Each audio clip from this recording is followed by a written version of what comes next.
السلام علیکم جی، کیسے ہیں آپ سب لوگ؟ امید ہے خیریت سے ہوں گے، ٹھیک ٹھاک ہوں گے۔ تو آج ہم بات کرنے والے ہیں حکومت کی پالیسیز کے بارے میں، جو کہ پچھلے کئی ماہ سے ہم دیکھتے آ رہے ہیں کہ میڈیا پہ ریسٹرکشنز لگائی جا رہی ہیں اور ان کی اسکروٹنی بہت ٹائٹلی کی جا رہی تھی۔ اسی سلسلے میں ہم نے دیکھا کہ میڈیا کے کئی لوگ بے روزگار بھی ہوئے، بہت ساری جابس گئیں ان کی، اور وہ مفلسی کی زندگی بسر کرنے پر مجبور ہیں میڈیا کے لوگ۔ اور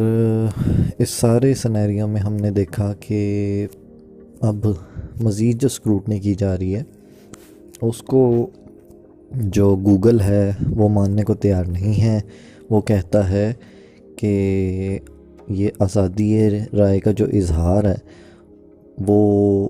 اس کے اوپر آپ لوگ پورا نہیں اترتے ہیں، آپ لوگوں نے بہت زیادہ ریسٹرکشنز لگا دی ہیں پی ٹی اے کے ذریعے سے۔ اب حکومت کا یہ کہنا ہے کہ آپ ہمیں ان تمام لوگوں کا جو ڈیٹا ہے وہ پرووائڈ کریں جو کہ حکومت کے خلاف اور ہماری فوج کے خلاف کنٹینٹ تیار کرتے ہیں یا اس طرح کا مواد اپنی پوسٹ کے ذریعے سے شیئر کرتے ہیں۔ تو گوگل کا جو سسٹم ہے اس کے مطابق وہ لوگ اپنے کسٹمر کا ڈیٹا شیئر نہیں کر سکتے ہیں کسی کے ساتھ بھی۔ تو اب حکومت کا مطالبہ یہ ہے یا تو وہ اپنے آفیسز یہاں پہ قائم کریں یا پھر ہمیں ان لوگوں کا ڈیٹا تک رسائی دیں، تاکہ اب یہ دیکھیں وہ جو معاملہ ہوا ہمارا بے حرمتی والا حضور صلی اللہ علیہ وسلم کی، تو اس کے اندر ان کو اس طرح کا مواد جو لوگ بھی اپلوڈ کرتے ہیں یا ٹویٹ کرتے ہیں یا فیس بک پہ پوسٹ شیئر کرتے ہیں، تو ان لوگوں کے ساتھ جو معاملہ ہے اگر ان کے آفیسز یہاں پہ ہوں گے گوگل کے، تو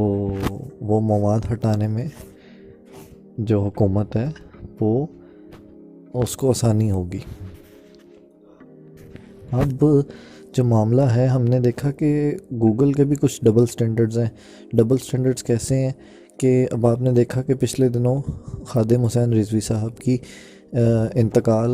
جب ہوا تو جن لوگوں نے بھی وہ پوسٹ شیئر کی تو ان کے اکاؤنٹ کو سسپینڈ کر دیا گیا کچھ ڈیز کے لیے۔ یہاں پہ آپ دیکھتے ہیں کہ آپ کشمیر کے ایشو پہ کوئی ٹویٹ کرتے ہیں یا کوئی اس طرح کی پوسٹ شیئر کرتے ہیں تو وہ ان کے اکاؤنٹ کو بین کر دیا جاتا ہے یا وہ ٹویٹس جو ہیں وہ ہٹا دی جاتی ہیں۔ تو یہ سارا جو چیزیں ہیں یہ ڈبل سٹینڈرڈز میں آ جاتے ہیں۔ تو یہ کچھ گوگل کی جو پالیسیز ہیں وہ ہمیں ان سے اختلاف بھی ہے۔ اور دوسرا یہ ہے کہ ہمارے ہمسائے میں ہی ہم دیکھتے ہیں کہ چائنا جو کہ ان ساری چیزوں کو یوز نہیں کرتا، تو کیا وہ سروائیو نہیں کر پاتا؟ وہ بالکل سروائیو کرتا ہے، اس کی پیمنٹس بھی جاتی ہیں، سب چیزیں آن لائن چلتا ہے اس کا، لیکن ان کا سرچ انجن اپنے ہیں، ان کے فیس بک کے جو سورسز ہیں وہ اپنے ہیں، اور باقی بھی جو چیزیں ہیں۔ اب ہم نے یہ دیکھا کہ گوگل کے ساتھ امریکہ کا ہواوے کے ساتھ جو تنازع ہوا امریکہ کا، اس تنازع کے سلسلے میں ہم نے دیکھا کہ ہواوے نے اپنا ایک سٹور کھڑا کر لیا ایپس کے لیے، ٹھیک ہے، اور اس نے پلے سٹور کو نہیں استعمال کیا۔ تو کیا پاکستان میں ایسا پاسبل نہیں ہے کہ پاکستانی بھی اگر یہ چیزیں بین ہو جاتی ہیں تو یوٹیوب سے جو لوگ وابستہ ہیں، جو ڈیجیٹل مارکیٹنگ سے لوگ وابستہ ہیں، جو فری لانسرز ہیں، تو میرے خیال میں ان کو تو کافی بے روزگاری کا سامنا کرنا پڑے گا جو لوگ یوٹیوب سے وابستہ ہیں۔ تو اور دوسرا یہ کہ کیا ہمیں اگر وہ چیزیں بین ہو جاتی ہیں تو کیا ہمارے پاس اتنے وسائل ہیں، اور اس سارے سینیریو میں تو ہمیں خود بھی کچھ اپلیکیشنز اگر یہ چیزیں بین ہو جاتی ہیں تو ہماری حکمت عملی کیا ہے؟ اگر ہم اتنے بڑے جائنٹس کے ساتھ ٹکر لے رہے ہیں، تو ہمارے آئی ٹی کے جو منسٹر صاحبان ہیں انہوں نے اس کے لیے کیا حکمت عملی تیار کی ہے؟ میرے خیال میں کچھ بھی نہیں۔ تو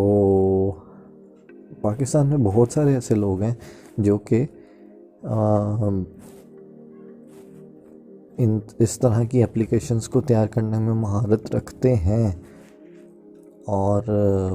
بہت سارے پاکستانی ایسے بھی موجود ہیں جو کہ ان کے لیے یہ کام کرنا مشکل نہیں ہے، لیکن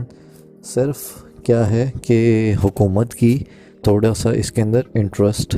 شامل ہونا چاہیے۔ ایک دم سے کوئی بھی چیز کے نوٹیفیکیشن جاری نہیں کر دینے چاہیے حکومت کو جب تک ان کے پاس پوری پلاننگ نہ ہو۔